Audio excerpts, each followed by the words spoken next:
we're about to go somewhere out now. Times to rise and elevation starts to drop down. Our little secret, don't kiss and tell, you're so bad. I'll probably see you in hell. Welcome to hell, baby.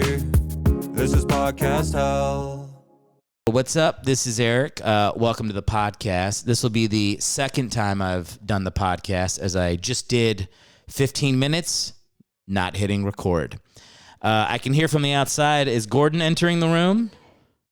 Come on in, Gordon. Gordon's coming in. This is a, I might not use this intro either. Come on in, bud. Gordon enters the room. Welcome to the podcast. Okay, now he leaves. All right, that's all right. Well, what a week. I got some stuff to cover with you guys. Number one thing to cover, can you see how sunburned I am? I think if I rotate here, you get the light will catch the red. See that? That's from a baseball game. Went to the Angels game, which I thought the Angels were still owned by Disney, but apparently they were only a Disney team for like 6 years. I think when they made the movie Angels in the Outfield, that's when they were Disney. And then the movie didn't do that well, and Disney was like, all right, sell it. And they sold it to some dude in 2003. But they got to go back to being the California Angels. That is such a cooler name than the Anaheim Angels. Anaheim, you know, what's in Anaheim? It's like you might as well still be owned by Disney at that point. That's like a Disney town. But if you have California, it's like, okay, that to me, that's like, it's a whole state. I don't think there's a lot of teams that have like the whole state name for them, you know, like the Pennsylvania Phillies. That doesn't exist, right? So I think it's like a unique thing. Maybe New York has that. What are the other baseball teams? It used to be the Florida Marlins, and they went to their city. I can't think of another team anywhere. Texas Rangers. Okay, Texas Rangers are one. That might be it, though, right? Is that it? The Indiana Colts. I think that's it. It's not as common to just go by the whole state. It's a way to, you know, differentiate yourself. They need something, you know. But anyway, I did the Angels game. That was fun. Had a good time there. And then we, I like I said, I did get sunburned as hell. I did day drinking. It was a Sunday afternoon game. I cannot day drink the same way I used to, man. 38 years old. I get one of those hard seltzers in me, and I'm done for the evening. Isn't that it's so lame to be drinking hard seltzers now? Like I feel like I liked binge drinking in college. That was my thing. Light beer, keg stands, getting wasted with light beer. You know, and it didn't matter what it was. It's just like it was just simple. And then if you wanted to ruin your night, you'd start doing liquor. But like now to be like you know, the most indignant the part that has the most indignity is when you order a hard seltzer. As a celiac guy, I got to do that at games now. Can't just get a beer at the game. Got to get a seltz. And someone's like, do you want raspberry? Would you like a key lime tart? I'm like, how about a gun and a bullet? I just want to drink. I just want to drink like a dude, but I can't. I got to drink these flavored waters, which just taste like melted freeze pops. They don't even taste good to me. But I feel like I should do something with alcohol. It's weird. Like I guess I should just drink water and just not even bother drinking anymore. Because it's like that's the thing I like drinking is kind of off the table. And speaking of drinking, I'm doing Soft 75 right now. I don't know if I've mentioned this on the pod. I'm in day 15. This is day 15 today of Soft 75. I have to drink 3 liters of water every day. This is 1.5. So I still got to finish this. It's like fucking 10 o'clock at night. I have 2 hours to just chug water like a fucking horse. This is the hardest part of Soft 75. There's a couple things you have to do on this diet. You have to do the water. You have to work out 6 days out of 7. You get 1 break. But it's like, I think it's a 40-minute workout. And you have to eat healthy. You're not allowed to drink unless it's social. Angels game counts. And then you have to read 10 pages of a book, fiction or nonfiction, every night, because that's good for your soul. There's also a hard 75, and that's like the hard 75. You have to work out twice a week for 45 minutes, separated by 3 hours. So 2 separate workouts. You take like photos of yourself. You have to drink a whole gallon of water. There's a bunch of other stuff you have to do. It's like almost like a Marine like workout for 75 days straight. There's no breaks. It's a man's workout. I'm doing the ladies one. The soft 75 is for ladies and fat dudes. And so I'm on soft 75 right now. But if it goes all right, I'm like, maybe I could graduate into hard. But soft, I don't know. The book reading is interesting because I've already read a whole book in 14 days. It's a young adult book, so it barely counts. Scythe is the book. Spoiler alert, if you're about to, dive deep into Scythe, I'm going to ruin it. But I didn't realize that, like, I know young adult books are like a genre. I didn't realize they have all the same thing happens in every book. Like, I'm reading the book and I'm going like, I wonder if the exact same thing that happened in Hunger Games is going to happen next. And then it always does. I'm just like, damn. I didn't realize it was that tight of a genre where, like, okay, here's what always has to happen in those movies, in those books. Apparently, you have to a boy and a girl who are 17 get drafted for something, and they don't want to do it, but they kind of have to, and they don't really like each other, but then they start to like each other, but then they have to kill each other, and then one of them kind of betrays the other person in a way that they think, okay, we're really going to try to kill each other, but then instead of killing each other, they fall in love. And then there's like an adult that they're supposed to kill. And instead of killing the adult they're supposed to kill, they surprise kill the bad adult. And then the book ends. Sorry if I ruined Scythe for you. But it's like, is that every single young adult book does the exact same thing? I like other genres. I like, I like action movies. And I guess those kind of end the same, right? Like, yeah. The bad guy is like about to die. And then like, the good guy is like some former bodybuilder has like a cool line. He's like, the green beans are spoiled. And he chops someone's head off, probably better. Probably they have a better catchphrase than that, but you get what I'm saying. It's like, I didn't realize it was such a tight genre, but the point is I read a book, and on this at this pace, a book in 15 days, I'm going to read 4 books in 2 months, which I haven't read 4 books in 2 decades. So that's going to be cool. That's probably healthy to do that. I'm reading a tougher book now. I'm reading a Jack Reacher book, which are written, they're not for young adults. They're for bros. They're for military bros, Tom Clancy fans. And it's good. It's good. That's a little more of a testosterone-driven book, which I think I needed after reading a book about 2 teenagers who don't know how to fuck. But anyway, Scythe. now that I've ruined everything that happens in the book, check it out. This is going to be a new BookTube channel I have where I just shit on the books I read during lady workouts. Got a haircut. That was another big thing I did. I got a gay barber in Hollywood. No need to say he's gay, but he is. But this, I'm going to memorize the cut. It's a 6 on the sides, and then it's whatever this length is at the top. I don't need to know this. I can eyeball that. But I always forget the 6 on the sides, and then when I go to a new barber, they're like, what do you want? I'm like, I don't know, 2. And then my hair, I look like I just got drafted into Vietnam. I'm like, So 6, I'm going to remember. Do you guys have trouble remembering your haircut? Your haircuts out there? If you do, throw it in the comments on YouTube, I guess. Is that all the YouTube channels I listen to, they constantly ask their people to throw stuff in the comments. And that does make a huge difference. So if you guys, I'll try to say at least 3 other times in this podcast to throw something in the comments. But no worries if I forget, who gives a shit. But yeah, rate, review the show, I guess, too. Apple or Spotify or don't. You don't have to do anything. I don't really care. At the end of Soft 75, I did give myself a little bit of a reward. I'm going to get a PlayStation, and I'm going to buy NCAA 2025. and never talk to anyone I know or love again.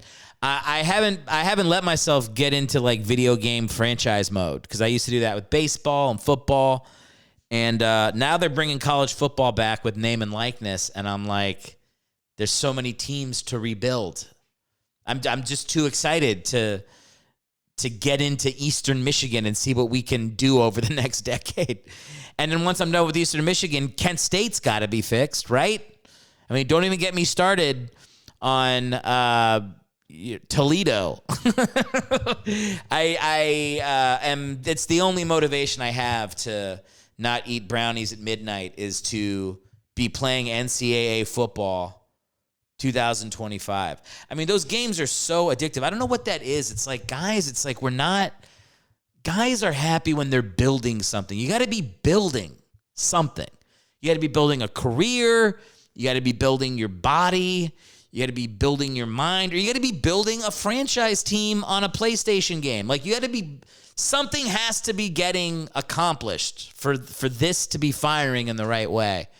And I think that's what it is. It's like, man, because I remember when I used to play like Madden, I would just be like, if I wasn't playing Madden, I would just be going through my day thinking about what I was going to do in Madden in franchise mode. I'd be like, I got to draft a quarterback. Like, I just think it's the dream job to be like an NFL GM. That would be the coolest thing. Like, you just get to like, yeah, I don't know. Throw your favorite franchise mode video game in the comments.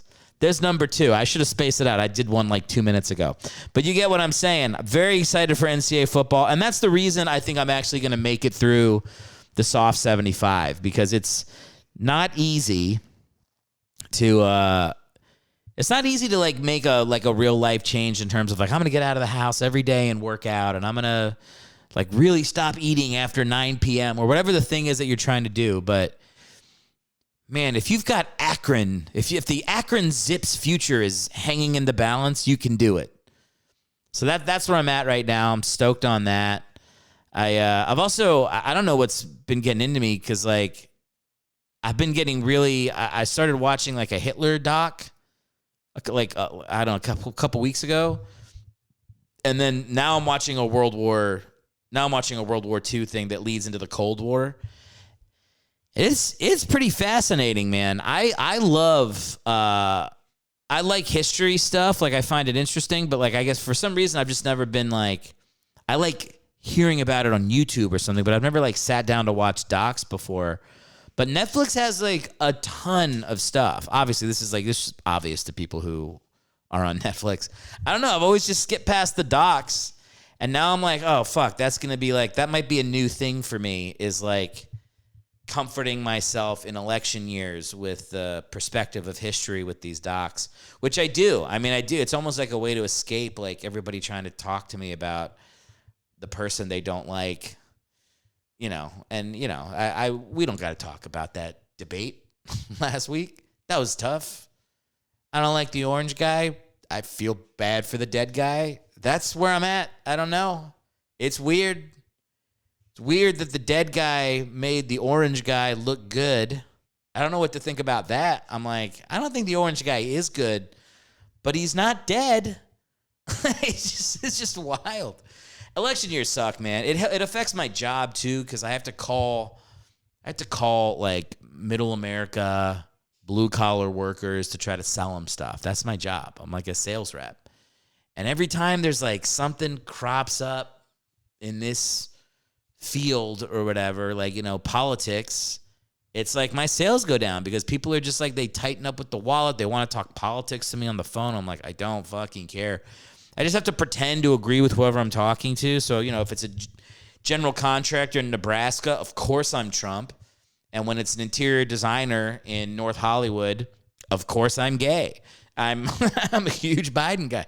I'm just whatever. I just agree with the person until they let me get back into my sales pitch. That's it. And it's annoying. I hate. It's driving me crazy. I don't like election years. It's gonna. I will say this. Even the doc. I love the doc I watched on Netflix. I can't remember what it was called. It was, you know, Hitler sucks or something.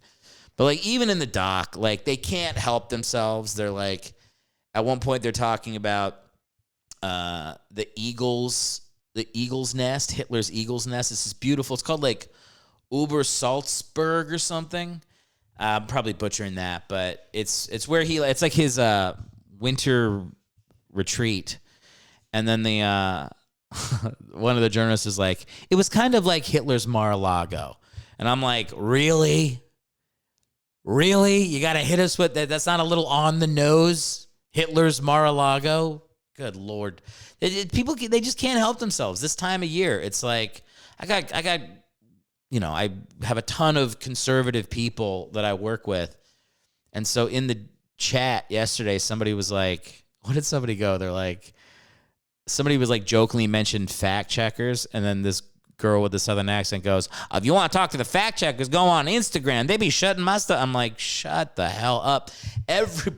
Nobody can control themselves. It's gonna be a nightmare. It's gonna be a nightmare from here until the election. I'm just gonna try to keep my head down, do my sweet centrist down the road podcast, and try to not actually engage with that stuff, because it's like it just bums me the fuck out. I don't know how you guys feel about that stuff. I mean, I also don't care how you feel about it in terms of like who you're gonna vote for. You just vote for whoever you want, but like. For me, I'm like, we got to try to be nice to we got to just try to like be nice. I don't know. Is this trite to say this stuff? Try to understand other people's perspectives, see people as humans, even if you really disagree with what they're doing. People don't think they're evil. Nobody thinks they're evil. Hitler, although Hitler was pretty fucking evil. Maybe Hitler did think he was evil. I mean, at the end of the war, when the Germans are getting like knocked out by the Russians and they need supplies at the front lines, Hitler was using the trains to take Jews from the Warsaw Ghetto to like kill them. Like literally, it's like, dude, it wasn't like, this is what the doc said, which is like, the Holocaust wasn't like a side effect of the war. It was the driving force in the war. Like, I didn't realize that they literally sabotaged themselves just for that purpose. It was I don't know. You guys got to check out. I have no idea what the name of the doc is, but read up on Hitler and then the Cold War after that. The Cold War stuff is cool too. I didn't. Right now, I'm on the Bolshevik Revolution, which if you go to the campus of UCLA, they think that was a good thing. They want to give communism a try. I'm like, check out this one episode on what happened in Russia after World War II. Good Lord. Man, it's tough. Stalin, I think they put Stalin's kill number at like 6 or 7 million people intentionally that he killed that were just civilians. Hitler was at like 12 million. Mao wins. Not wins. That's not the right way to say it. Mao loses. No, well, at what they were doing, Mao was the greatest murderer because I think he killed like 60 million people or something like that. But I haven't gotten into Mao yet. Haven't gotten into any China stuff. I did get into, a little World War II Japan and kind of like the Pacific front of the war. Is this interesting to hear me talk about? I don't know. I don't have any like amazing insights on it. Just like, one thing I thought was crazy was that Truman didn't know that Hiroshima was like a civilian target, apparently, or like they can't confirm that he knew it. Like, because there was like a military base within Hiroshima, but it was only like 8 or 9% of the population was military and the rest was civilian. And I don't think he knew that. I think they just like his chief of staff or whatever, when they were just choosing the place to drop bombs, just kind of like didn't mention it. And then afterwards he was like, hey, we get that military target? And they're like, yeah. Wild. And then apparently even Nagasaki was like the secondary target. It was too cloudy in a different city. Just, I don't know. Sometimes when I'm upset at who might be president in the next 3 months, I think of tens of thousands of people dying in mass numbers throughout history. And apparently that perspective makes me think like humanity will survive even if we all die. I don't know. I don't know if this is probably getting depressing. I'll change the topic. We don't have to talk about election stuff anymore. I did talk about my haircut. The other thing I wanted to talk about that's been messing with me this week was like we had to have plumbers over at the house because there's like a leak downstairs, just kind of showing up on the floor, like the floorboards were curling or whatever. So I got to get these plumbers over, and plumbers are pieces of shit. Plumbers, they know that I don't know what they're talking about. But if they mention enough things, I will just pay them to shut up and fix it. And I'll pay them something I don't need to pay them for. So, like, we had, like, a plumber come in, and then he brought in a secondary plumber, and then he brought in an insurance guy. And all of them are like, yeah, we got to file something with your, with your home insurance. Like, there could be a crack in the foundation, blah, blah, blah. And then eventually we just, like, we kind of put it together, and we're like, oh, that's the O-ring in the toilet. That was the dishwasher leaking. That was the ice box. There is no leak. No. And they're like, oh, so you're not going to have us crack open your floor and look for the leak in the... And we're like, no, because there isn't one. Because if you, based on your descriptions, there's no reason to go in and look. And the guy's like, the guy gave me this look when I was saying it. And I got to give my wife credit. She did most of the sleuthing. But, you know, we were a team. But there was like a look on the guy's face as I was being like, we're not going to pay you to do more stuff in the house. Where he was like, well played, motherfucker. Like I got him. I Googled. I wrote stuff down that he was saying, and I Googled it because he had to come to my house multiple times. So the first couple times I was just agreeing to stuff. And then I was like, you just take 10 minutes in Google and you follow up on these fucking plumbers, and you realize that they're doing what I do. They're just upselling you. They're upselling you on the catastrophes of what could be going on in your house. Of course, you're going to be like, oh my God, if the next time I flush the toilet, the bathroom's going to cave in and eat my dog. But that's not usually it's like there's a fix. They can come in and fix it in one day. That's the truth. More often than not. So these guys, I don't know. Maybe I don't know. Maybe there's like an insurance thing going on where they're like, in case we do file an insurance claim, they can have plausible deniability. I don't know. That's what vets do. I think that's what vets do. That's why every time you go to a vet and they're like, your dog will be dead in 2 days. And then, you know, you go to get a second opinion and they're like, he has a cough. He's fine. You're like, oh, okay. They're like, give him this pill. And then the next day he's jumping around like he's fucking 10 years younger. Yeah, vets are assholes. Like they're just, I mean, it's like doctors with no bedside manner, which is weird because I think a lot of people genuinely love their pets more than they love anybody in their family. Not me. I love my family slightly more than my dog. But you know, the dog becomes a member of the family. You'd think that, like, I mean, maybe that's got to be a thing. And I don't know. I've never been to veterinarian school. And if you have been, throw it in the comments, your favorite experience in veterinarian school.